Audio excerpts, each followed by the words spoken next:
আমার মা এবং স্ত্রীর মধ্যে বনিবনা হয় না, এ নিয়ে আমি প্রায় বিব্রতকর পরিস্থিতিতে পড়ি। কিভাবে তাদের মধ্যে পারস্পরিক সৌহার্দ্য প্রতিষ্ঠা করতে পারি, পরামর্শ দিয়ে বাধিত করবেন।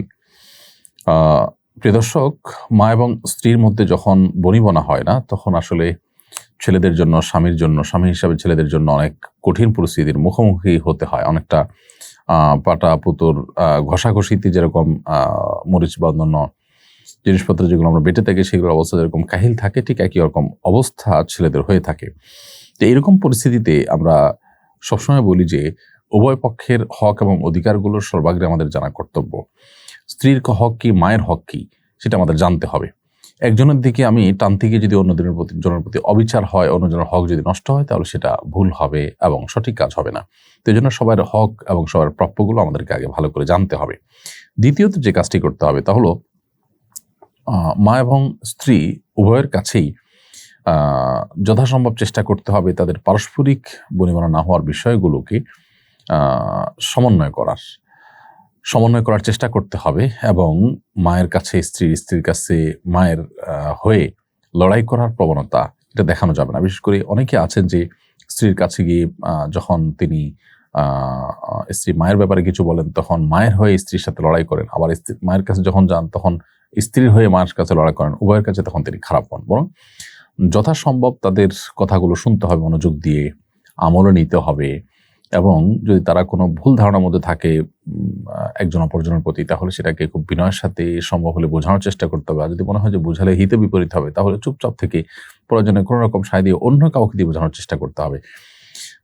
কিন্তু এর মানে এই না যে কোনো জুলুম হলে, অবিচার হলে আপনি নির্বিকার থাকবেন, কিন্তু যথাসম্ভব এই ক্ষেত্রে ব্যালেন্স করার চেষ্টা আমাদের করতে হবে এবং এটা করতে যদি আমরা ভুল করি, তাহলে সেক্ষেত্রে এর জন্য আমাদেরকে অনেক মূল্য দিতে হতে পারে।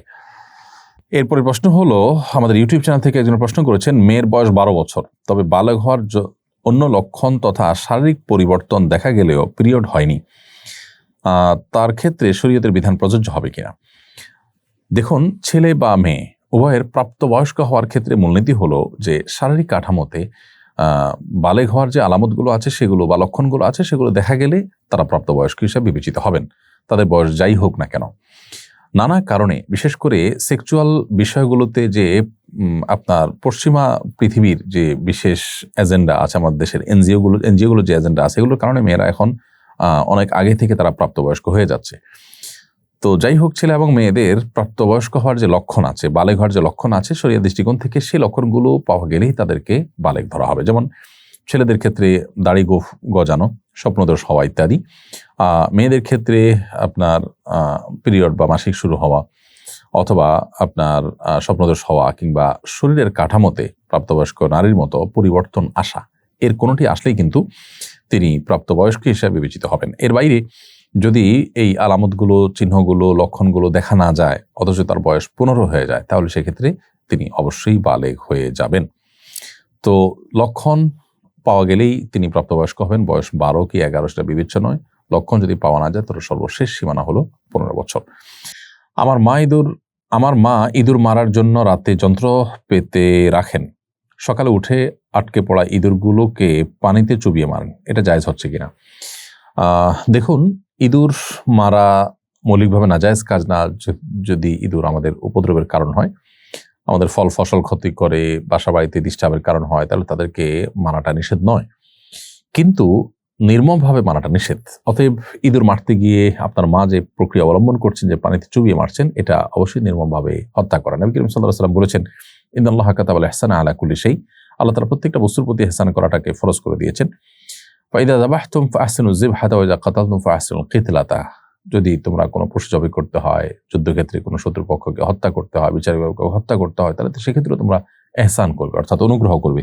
সেক্ষেত্রে তোমরা অমানবিক হতে যাবে না, যথাসম্ভব মানবিক হবে এবং চেষ্টা করবে তার প্রতি যাতে কোনো অবিচার না হয় সেদিকটাকে খেয়াল রাখতে। বিধায়